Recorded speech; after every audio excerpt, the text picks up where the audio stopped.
আসসালামু আলাইকুম। মানুষ কত খারাপ শুধুমাত্র আপনারা আমার এই ভিডিওটা দেখলে বুঝতে পারবেন। আমরা এখন বাজারে রাত্রের 11টা, আমরা এই জায়গায়, এটা কি গ্রাম?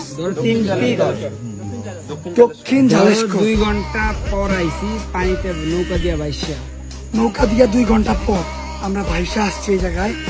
মোটামুটি অনেকগুলা 35টা ফ্যামিলির ত্রাণ নিয়ে, 35টা ফ্যামিলির ত্রাণ, 100 ফ্যামিলি ত্রাণ নিয়ে আসছিলাম। 45টা এই জায়গায় আর পরে আমাদের নৌকা আরেক জায়গায় গেছে। তো আমি যে জায়গাটা গেছি ওই জায়গায় বলতেছি।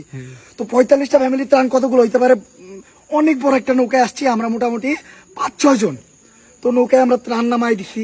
তো যাইতে গেল আমাদের নৌকা লাগবো, তো আমরা নৌকায় উঠছি। নৌকাটা একটা রাস্তা পারাপার করবো, রাস্তাটায় পানি, এই যে এরকম পানি। আমরা মানবতা দেখাইলাম যে ভাই আমরা নামি, আপনি এই রাস্তাটা পার করেন। নৌকালা ওই আনার সময় আমাদের অনেক কথা কইতেছিল, মানে ওনার ব্যবহারই ছিল অন্যরকম, কেমন জানি, মানে ওনার ব্যবহার অন্যরকম। উনি ত্রাণ নিব না, মানে উনি অন্য কোনো ট্রিপ মারবে, এরকম ওনার চিন্তা ভাবনা।